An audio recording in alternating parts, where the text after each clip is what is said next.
بادام قورمے کی خوشبو سارے گھر میں پھیلی ہوئی تھی اور دسترخوان پر موجود 5 نفوس کھانا شروع کر چکے تھے۔ سیمی جو چاہے وہ کرے، سردار نے مسکرا کر جواب دیا۔ اچھا، سیمی کو چلنا چاہیے اور مجھے یہاں رہنا چاہیے۔ دادی خفا ہو گئی۔ ظاہر ہے میری پیاری سیمی چلے گی تو آپ بھی چلیں گی، لیکن میں پہلے اپنی ماں سے اجازت لوں گی، ورنہ ساس بہو کی لڑائی اللہ معافی۔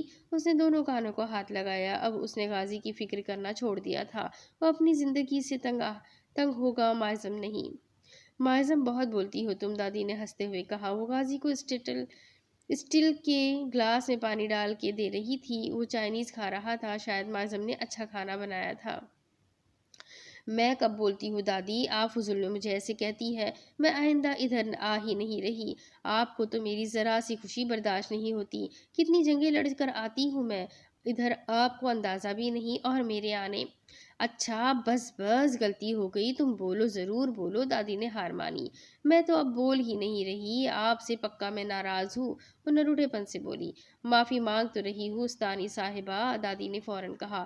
چلے کوئی بات نہیں، سیمی اور آپ چلیں گی ادھر؟ تم سے کس نے کہا کہ سیمی یہ گھر چھوڑ کر کہیں اور جائے گی؟ سیمی نے اتنے سخت لہجے میں کہا کہ وہ چپ ہی ہو گئی۔ ہم ساتھ پڑھیں گے، بہت مزہ آئے گا، اس نے مسکرا کر کہتے ہوئے اپنی خفت مٹائی۔ میں کہیں نہیں جا رہی معظم، میں یہیں رہوں گی، سیمی نے سنجیدگی سے کہا۔ لیکن ہر انسان کو ایک وژن کے ساتھ آگے بڑھنا چاہیے۔ تم نے ماسٹرز کیا ہوا ہے، میں نے بھی کیا ہوا ہے، اب تو انشاءاللہ ڈبل ماسٹرز کروں گی، کیونکہ میرا کوئی ایم ہے۔ تم بھی کوئی ایم بناؤ، زندگی میں آگے بڑھو، وہ اسے سمجھانے کی کوشش کر رہی تھی۔ تمہارا کوئی خواب ہے، لیکن میرے پاس ایسا کچھ نہیں ہے، میں اپنی زندگی میں مزید کچھ بھی نہیں کرنا چاہتی۔ سیمی کی دو ٹوک انداز میں منع کرنے پر اسے بے اختیار سب کی محسوس ہوئی۔ میں سمجھ سکتی ہوں تم نیلم نہیں چھوڑ سکتی، اسی لیے ایسا کہہ رہی ہو۔ میں نیلم چھوڑ سکتی ہوں معظم، اگر میری فیملی مل جائے۔ سیمی کا انداز ٹوٹا ہوا تھا، لیکن لہجہ کرخت تھا۔ ٹھیک ہے سیمی، اگر تم نہیں پڑھنا چاہتی تو مت پڑھو، اس طرح اپنا غصہ کسی اور پر مت اتارو۔ ہم سب جانتے ہیں تم ڈسٹرب ہو، لیکن اس میں ہماری کوئی غلطی نہیں ہے، غازی نے بھی سخت لہجے میں کہا۔ تو سیمی نے غصے سے چمچ پلیٹ میں پھینک دیا اور غازی کو غصے سے دیکھا۔ ہاں، کسی کی بھی غلطی نہیں ہے، سب میری غلطی ہے۔ 2 سال ہو گئے ہیں سعود اور آمنہ کو گم ہوئے، کیا کر رہے ہیں آپ سب؟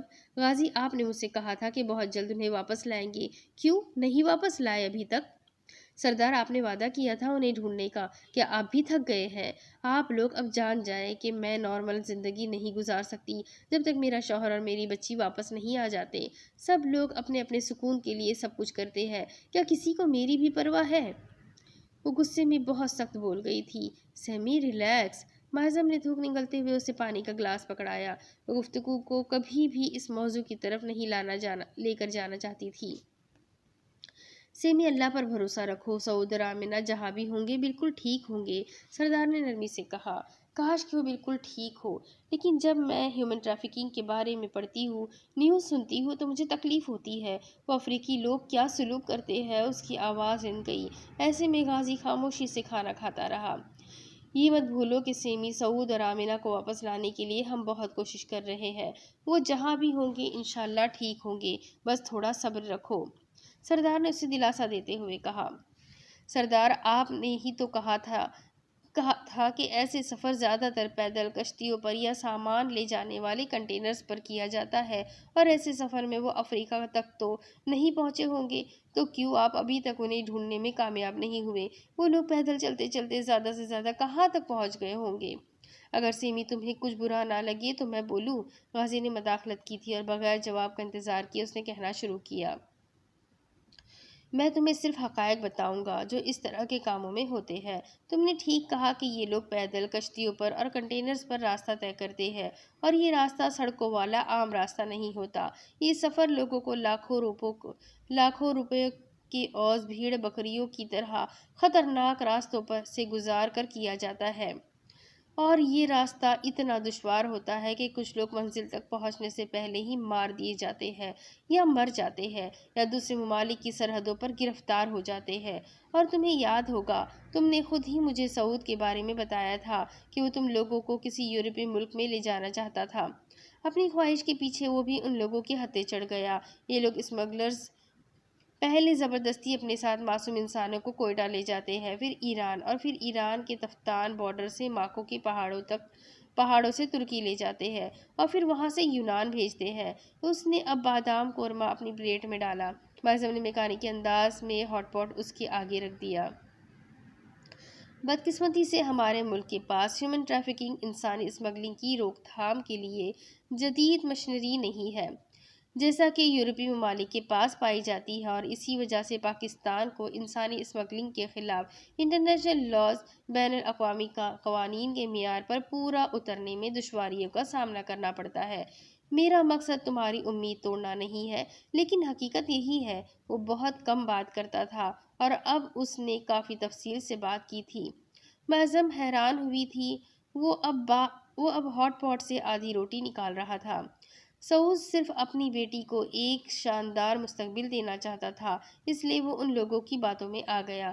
پھر بھی حکومت پاکستان کیا کر رہی ہے؟ کتنے لوگوں کو ان لعنتی لوگوں نے ایسے ان کے پیاروں سے دور کیا ہے؟ اسے اپنی بیٹی کے لیے خواب دیکھنے کی اتنی بھاری قیمت کیوں ادا کرنا پڑ رہی ہے؟ وہ بہت افسردہ تھی۔ اس میں معظم واقعی کچھ نہیں کر سکتی تھی، اس لیے خود کو بولنے سے باز رکھا، اور جو وہ جانتی تھی وہ کم از کم سیمی کو نہیں بتا سکتی تھی۔ سیمی، میں اللہ تعالیٰ سے دعا گو ہوں کہ تمہارا شوہر اور بیٹی سلامت ہو۔ میں ان لوگوں کو بھی دہشت گرد سمجھتا ہوں، اور جہاں تک بات ہے حکومت پاکستان کی، تو وہ لوگ بھی بے بس ہے۔ ایف آئی اے ایسے لوگوں کو پکڑ تو لیتی ہے، لیکن ان کا کہنا ہے کہ ایسے کالے دھندے میں بعض شخصیات بھی شامل ہوتی ہیں، اور پھر ان لوگوں کے خلاف کوئی ٹھوس ثبوت نہ ہونے پر انہیں مجبوراً چھوڑنا پڑتا ہے، جس سے یہ اسمگلرز اپنی سیاسی اور مالی اسرور سوگ کی وجہ سے سر عام اپنا کام کرتے ہیں۔ قوانین پر عمل درآمد نہ ہونا اور کرپشن ان کے ہتھیار ہے، اور ایسے لوگ بآسانی شکار ہو جاتے ہیں جو ملک میں بڑھتی ہوئی لاقانونیت اور مفلسی کے چنگل سے فرار ہونے کے لیے اپنا جان و مال داؤ پر لگا دیتے ہیں اور ملک سے باہر جانا چاہتے ہیں۔ ملک عمران کے بارے میں تو سن رکھا ہوگا۔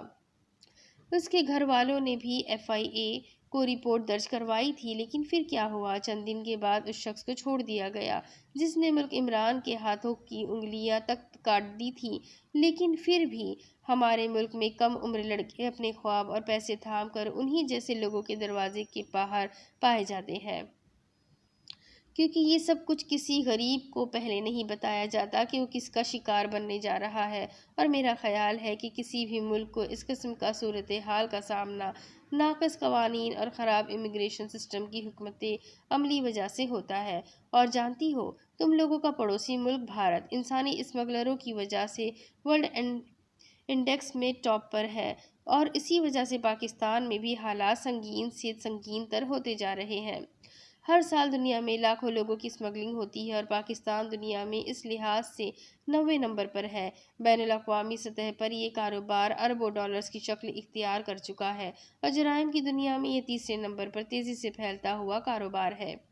یقینی طور پر معصوم لوگ آسانی سے ان کا ہتھیار بن جاتے ہیں، جس وجہ سے ان کا کاروبار ترقی کرتا ہے۔ امریکہ کو بھی یہ مسئلہ میکسیکو اور کینیڈا کے راستوں کے ذریعے درپیش ہے، اور پاکستان کے افراد کے لیے یہ آفر ایران، عراق اور ترکی والے روٹ پر دستیاب ہے۔ سوری، آپ لوگ کھانا کھائیں، میں بات کہاں سے کہاں لے گیا۔ آخر میں وہ سنجیدگی سے بول کر مسکرایا۔ آپ بولتے بھی ہیں، میں آپ کی تقریر سے بہت متاثر ہوئی ہوں غازی بھائی۔ ویسے آپ اور کس موضوع پر تقریر کر سکتے ہیں؟ معظم نے اس کے چپ ہونے پر پرجوش انداز میں پوچھا۔ کسی موضوع پر بھی نہیں، اسے سختی سے جواب دیا گیا۔ وہ اپنے کھانے کی طرف متوجہ ہوا تو معظم نے سیمی کو کھانے کا کہا، لیکن وہ سوچ یہی رہی تھی کہ غازی اتنا کیسے بول گیا۔ کہاں آ کے رکنے تھے راستے، کہاں موڑ تھا اسے بھول جا، وہ جو مل گیا اسے یاد رکھ، جو نہیں ملا اسے بھول جا۔ حلیمہ سعدیہ کی غازی سے پہلی ملاقات انگلینڈ میں ہوئی تھی، اور پھر یہ ملاقات پہلی نہیں رہی تھی۔ غازی ٹور ویزا پر انگلینڈ گیا ہوا تھا، اور حلیمہ اپنی فرینڈز کے ساتھ گھومنے اور وقت ضائع کرنے کے لیے انگلینڈ میں موجود تھی، کیونکہ اسے گھر والوں سے راہ فرار کا ایک ہی طریقہ نظر آتا تھا کہ وہ گھومنے کے لیے بیرون ملک نکل جائے۔ وہ اس ہوٹل کی لابی میں گھوم رہی تھی جس میں رہائش پذیر تھی جب اس کی نظر سامنے اس شخص پر پڑی جو کالی جینس اور بھورے رنگ کی شرٹ میں ملبوس ہینڈسم لگ رہا تھا، ہوٹل کے ریسٹورنٹ ایریا میں صوفے پر بیٹھا اپنے فون میں مصروف تھا۔ اس وقت وہ ویسے بھی بور ہو رہی تھی کیونکہ اس کی فرینڈز تیار ہونے میں کافی وقت لگا رہی تھی، تو اس نے سوچا اس شخص کے ساتھ ٹائم پاس کیا جائے۔ وہ ایک پبلک فگر تھی، کیوں لوگوں سے بات چیت کرنا اسے اچھا لگتا تھا، لیکن وہ نہیں جانتی تھی کہ یہ بات چیت اس کی زندگی بدل دے گی۔ وہ اس شخص کے ساتھ والے صوفے پر جا کر بیٹھ گئی۔ اس نے ایک نظر اٹھا کر حلیمہ کو دیکھا اور اپنے کام میں مصروف ہو گیا۔ حلیمہ نے گلا کھنکار کر اسے متوجہ کیا۔ کیا میں آپ سے بات کر سکتی ہوں؟ حلیمہ نے مسکرا کر اس سے پوچھا۔ وہ اس وقت سیاہ جینس اور سرخ رنگ کی ٹی شرٹ میں ملبوس تھا، بھورے بال کندھوں سے نیچے تک آتے تھے۔ وہ ہمیشہ کی طرح خوبصورت لگ رہی تھی۔ غازی نے حلیمہ کو غور سے دیکھا۔ آپ نے بات کر لی ہے؟ اس نے سنجیدگی سے کہا۔ میرا مطلب تھوڑی سی گپ شپ۔ وہ خشمگین مسکراہٹ لیے بولی۔ شور وہ سیدھا ہو کر بیٹھا۔ آپ کہاں سے؟ حلیمہ نے پوچھا۔ میں پاکستان سے ہوں۔ غازی نے نشانے اچکا کر کہا کہ یہ کیا سوال ہوا؟ مجھے جانتے ہیں؟ حلیمہ نے مسکراتے ہوئے اب کی مرتبہ اردو میں پوچھا۔ پاکستانی تو اسے ضرور جانتے ہوں گے۔ جانتا ہوں، آپ بھی پاکستان سے ہے۔ آپ کا نام حلیمہ علی الغاری ہے اور یہاں آپ غالباً چھٹیاں گزارنے آئی ہے یا شاید وقت ضائع کرنے۔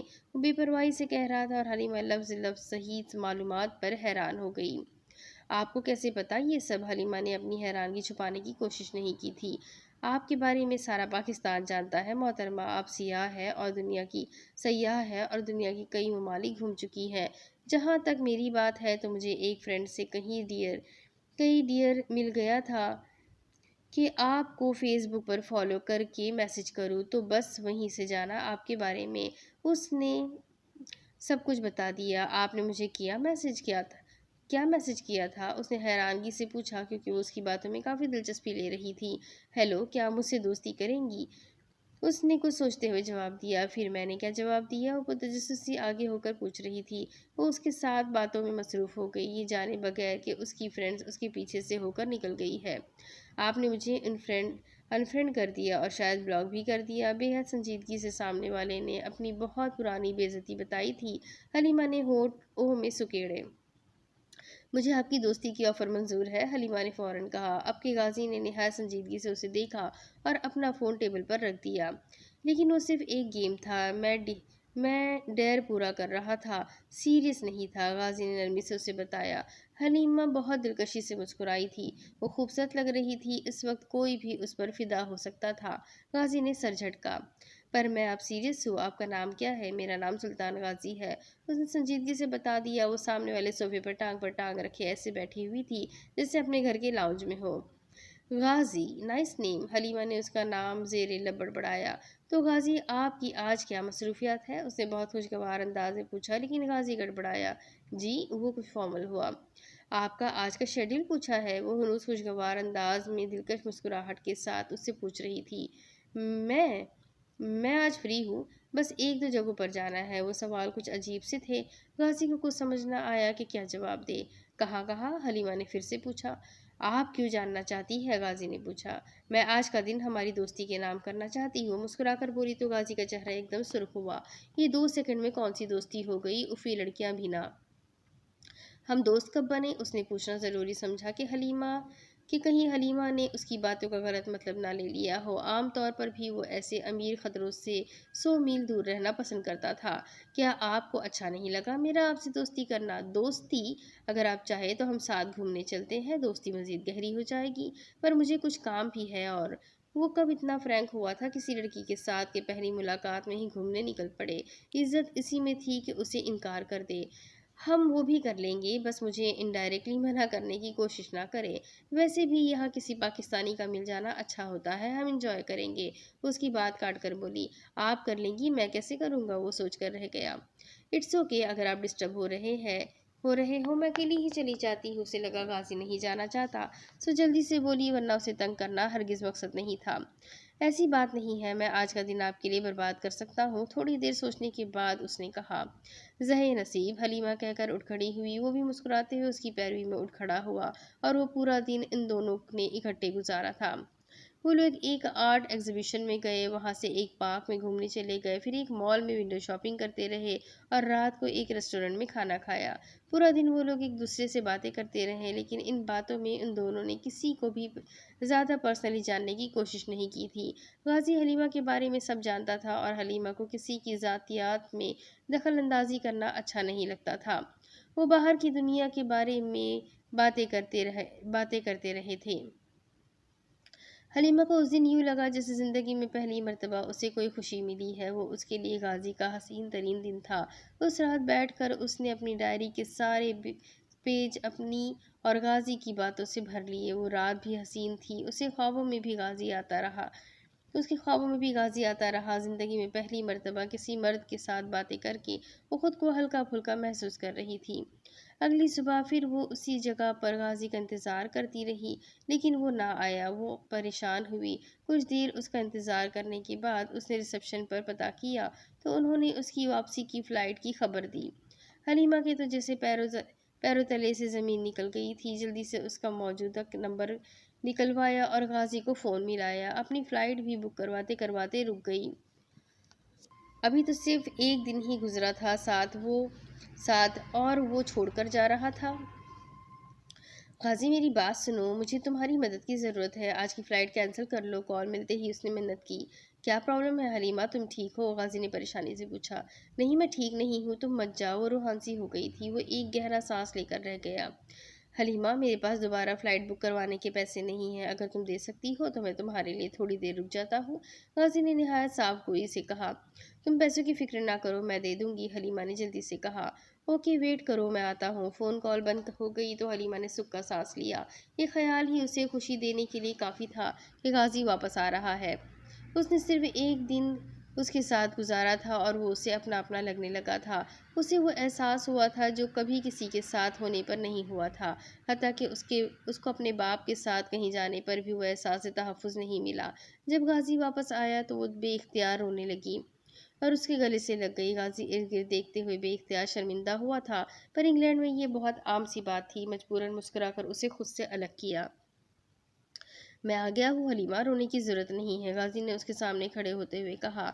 آپ بتائے بغیر کیوں چلے گئے؟ وہ خفا لہجے میں پوچھ رہی تھی۔ غازی شاکڈ ہوا۔ اس نے کب اس سے وعدہ کیا کہ وہ اسے اپنے آنے جانے کے اوقات بتاتا پھرے گا؟ میں بتائے بغیر آیا تھا اور بتائے بغیر چلے جانے میں کیا فرق ہے؟ وہ گھڑی پر وقت دیکھ رہا تھا کہ حلیمہ کو دیکھنا بہت مشکل تھا۔ اس کے وجود سے نظر چرانا آسان نہیں تھا۔ پہلے میں آپ کو جانتی نہیں تھی، اب جانتی ہوں، بڑے مان سے کہہ رہی تھی۔ غازی کے ارد گرد خطرے کی گھنٹیاں زور سے بجنے لگی۔ اسے سمجھ آ گیا کہ وہ اسے غلط راہ پر لے آیا تھا انجان رہ کر۔ ایسا تو بہرحال ممکن نہیں تھا، سو اسے سفر شروع کرنے سے پہلے ہی ختم کر دینا چاہیے تاکہ ان دونوں کا کم سے کم نقصان ہو، اور حلیمہ کو بھی سمجھنے کی ضرورت تھی۔ کہیں باہر چلتے ہیں، تمہارا موڈ بھی ٹھیک ہو جائے گا۔ سوری غازی، میری وجہ سے آپ کی فلائٹ مس ہو گئی ہے، حلیمہ نے شرمندگی سے کہا۔ یہ فلائٹ مس ہونے کے بعد یقیناً اگلی فلائٹ فرسٹ کلاس پیسنجر کے ساتھ ہونے والی ہے۔ اس نے ہنستے ہوئے خود کو کمپوز کرنے کی کوشش کی۔ فی الحال ایسا لگ نہیں رہا۔ ہوٹل سے باہر آ کر وہ دونوں ایک بس میں سوار ہو گئے۔ کیوں؟ کیونکہ میں بھی عام لوگوں والی فلائٹ سے انگلینڈ آئی تھی، پر میں تو اپنے ڈپارٹمنٹ والوں کی بات کر رہا ہوں، انہوں نے بھیجا تھا۔ اب واپس نہ گیا تو یہی کہیں گے کہ گولی پھنسا لی ہے وغیرہ وغیرہ، وہ نارمل انداز میں بتانے لگا۔ بس میں انہیں نیچے جگہ نہیں ملی تھی اس لیے اوپر آ کر بیٹھ گئے، لیکن غازی ہر جگہ اس سے تھوڑے فاصلے پر ہی چل رہا تھا اور نہ کسی دوسرے کو اس کے قریب آنے دے رہا تھا۔ ایک طرح سے وہ اس کا احترام کر رہا تھا اور کوئی اسے ذہن نشین کر رہا تھا۔ وہ واقعی چاہتا تھا حلیمہ کو اس کا گریز نظر آئے تاکہ اسے ساری بات سمجھانے میں آسانی ہو۔ تو کہہ دینا پاکستانی گوری پھنسائی ہے، حلیمہ نے اس کے مسئلے کا حل پیش کیا۔ ہاں، میں کہوں گا اور وہ مان لیں گے، غازی تمسخرانہ ہنسا۔ ایسا بول دینا کہ پاکستان سیاستدانوں کی خدمت کر رہا تھا، ان کی بیٹی کو کمپنی دے رہا تھا، پھر تو پکا وہ مجھے 21 توپوں کی سلامی کے ساتھ الوداع کریں گے۔ وہ ہنسا تھا۔ اس کی ہنسی بہت خوبصورت تھی اور وہ اسے بھی زیادہ خوبصورت تھا۔ حلیمہ کچھ دیر اس کی ہنسی میں ہی کھو گئی۔ کہاں تھا وہ آج سے پہلے؟ جو ہو فیصلہ وہ سنائیے، اسے حشر پہ نہ اٹھائیے، جو کریں گے آپ ستم وہاں وہ ابھی سہی، وہ یہیں سہی۔ وہ دونوں کافی دیر سے اس کیفے میں بیٹھے ہوئے تھے۔ غازی بہت سنجیدہ نظر آ رہا تھا اور نظریں کافی کے مگ پر تھی، جس سے دھواں نکلنا بھی بند ہو چکا تھا۔ حلیمہ بس ایسے ہی اسے دیکھے جا رہی تھی۔ حلیمہ تم جانتی ہو ہم مسلمان ہیں۔ غازی نے گلا صاف کر کے بات شروع کی۔ اس کا حلیمہ کو اسلامی تعلیمات پر لیکچر دینے کا ارادہ نہیں تھا، لیکن وہ اسے کچھ حدود بتانا چاہتا تھا، اور اسلام میں مرد و عورت کی دوستی کی اجازت نہیں ہے۔ وہ محتاط انداز میں الفاظ ادا کر رہا تھا۔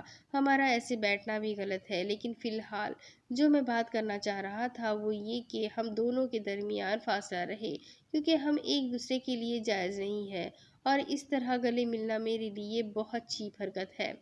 غازی اس کے چہرے کے تاثرات پڑھتا ہوا سنجیدگی سے کہہ رہا تھا۔ اس نے مناسب الفاظ ادا کرنے کی پوری کوشش کی تاکہ وہ ہرٹ نہ ہو۔ اور یہ کہ ہم دوست نہیں رہ سکتے۔ اس کی بات پر حلیمہ بہت حیران ہوئی۔ سوری غازی، میں اس وقت ایموشنل ہو گئی تھی، آئندہ سے دھیان رکھوں گی۔ اب وہ اتنی بھی ناسمجھ نہیں تھی۔ اس کی بات پر غازی مسکرایا۔ امید کروں گا تمہیں برا نہیں لگا ہوگا۔ غازی کی بات پر اس نے سر اٹھا کر اسے دیکھا۔ ہم دونوں ایک دوسرے کے لیے جائز کیسے ہو سکتے ہیں؟ میں آپ سے ملتے رہنا چاہتی ہوں۔ غازی کے لیے یہ سوال غیر متوقع تھا، اور اس سے زیادہ غیر متوقع حلیمہ کا بے حد سنجیدہ چہرہ تھا، لیکن وہ مسکرا کر کہہ رہا تھا۔ نکاح کر کے؟ وہ بھی پورے دل سے مسکرائی۔ تو آپ مجھ سے نکاح کر لیں؟ غازی کی مسکراہٹ فوراً سمٹی، ہاتھوں کے طوطے اڑ گئے تھے۔ یہ لڑکی کوئی پرینک کر رہی ہے یا واقعی سنجیدہ ہے؟ اف، کہاں پھنس گیا میں؟ تم سے نکاح کیوں کروں؟ کافی دیر بعد اس نے سنجیدگی سے پوچھا۔ دوسری طرف اسی سنجیدہ سی نرمی سے کہا گیا، تاکہ ہم دونوں ایک دوسرے کے لیے جائز ہو جائے اور ہم اچھے دوست بن جائیں۔ شوہر سے دوستی تو جائز ہے اسلام میں۔ حلیمہ کے چہرے پر معصومیت برقرار تھی، اور اسی معصومیت سے اس نے غازی کو اطلاع دی۔ لیکن میں تمہارے بارے میں ایسے کوئی جذبات نہیں رکھتا، اور مجھے نہیں معلوم ایک دن میں تمہیں مجھ میں ایسا کیا نظر آیا کہ تم ڈائریکٹ مجھے نکاح کی آفر کر رہی ہو۔ وہ حیرانی سے کچھ پوچھ رہا تھا، بلکہ اس سے زیادہ بے یقین تھا۔ مجھے نہیں معلوم، لیکن آپ بہت اچھے ہیں، حلیمہ نے سادگی سے کہا۔ مطلب تمہیں جو بھی اچھا لگے گا تم اس سے نکاح کی آفر کر دو گی؟ وہ بگڑا۔ نہیں، آپ کو پہلی بار دی ہے، آئی سویئر، حلیمہ نے جلدی سے کہا۔ غازی نے سمجھنے والے انداز میں سر ہلایا۔ بری طرح پھنس گیا تھا، اور اب اسے سمجھ نہیں آ رہی تھی کہ کیا کرے، انکار یا اقرار۔ انکار کرتا ہے تو اس لڑکی کا دل توڑنے کے گلٹ کے ساتھ زندہ رہنا مشکل ہو جاتا، اور اگر اقرار کرتا تو شاید مسائل اس کے گھر کا رخ لے لیتے۔ وہ عجیب کشمکش میں مبتلا ہو گیا۔ اگر میں انکار کر دوں تو؟ انکار کی ٹھوس وجہ؟ اس نے مسکرا کر پوچھا۔ غازی نے اس کا چہرہ دیکھا جیسے وہ دو ٹوک انداز میں بات کر رہی ہو۔ مذہب اس کے لیے پہلی ترجیح تھا، اور وہ اسے اسی بنا پر منع کر سکتا تھا، لیکن وہ نہیں کر سکا تھا۔ میں سوچ کر بتاؤں گا۔ اسے یہی جواب سب سے مناسب لگا۔ میں انتظار کروں گی، حلیمہ نے اپنائیت سے کہا۔ وہ بے حد سنجیدہ تھی۔ اس وقت سے لے کر اپنے کمرے میں واپس آنے تک غازی بہت پریشان رہا تھا۔ اس نے کبھی بھی نہیں چاہا تھا کہ ایک امیرزادی صرف اس کی باتوں سے متاثر ہو کر اسے شادی کی پیشکش کر ڈالے۔ وہ اس وقت حلیمہ کا فیس بک اکاؤنٹ کھول کر دیکھ رہا تھا۔ اسے لوگوں کے اکاؤنٹ ہیک کرنے کی بری بیماری تھی، اور وہ اس وقت صرف حلیمہ کو جانچنا چاہتا تھا۔ یہ اس کی زندگی کا پہلا موقع تھا کہ وہ ایک لڑکی کا اکاؤنٹ پرسنل وجوہات پر ہیک کر بیٹھا تھا۔ اس وقت وہ اس کے دوستوں کے ساتھ اس کی چیٹس پڑھ رہا تھا۔ زیادہ تر گفتگو ہیلو، ہائے، کیسی ہو، ٹھیک تک ہی محدود تھی، اور اگر کوئی لڑکا دوست بات آگے بڑھا بھی رہا تھا تو حلیمہ کے کوئی جواب نہیں تھے۔ جو کوئی ملنے کو کہہ رہا تھا تو ہر چیٹ میں ایک ہی جواب تھا کہ شہر سے باہر ہوں۔ اس کی پوسٹ کی گئی تصویریں بھی اس نے دیکھ لی۔ وہ لوگوں کو ان کے ظاہر سے جج نہیں کرتا تھا، لیکن یہ مسئلہ سنگین لگ رہا تھا۔ حلیمہ ٹورسٹ تھی، اور سوشل میڈیا پر اس کی فین فالوئنگ بھی کافی زیادہ تھی۔ انسٹاگرام پر تو جیسے وہ سیلیبریٹی تھی۔ وہ حد سے زیادہ پریشان تھا۔ زیادہ پریشان وہ حلیمہ کی انگلینڈ کے بار میں شراب کے ساتھ لی گئی تصویریں دیکھ کر ہو رہا تھا۔ وہ کیا حرام مشروب بھی پیتی تھی؟ یا خدا، وہ کیا کرے؟ یہ بات بھی سچ تھی کہ وہ اسے اچھی لگی تھی، لیکن اس کے خاندان اور ان کے اثر و رسوخ کے سامنے وہ کچھ بھی نہیں تھا۔ وہ سارے معاملات پر نظر ڈال رہا تھا۔ تب ہی اس نے اپنے بھائی کو کال ملائی۔ ہیلو احمد بھائی، کیسے ہیں؟ کال مل جانے کے بعد اس نے کہا۔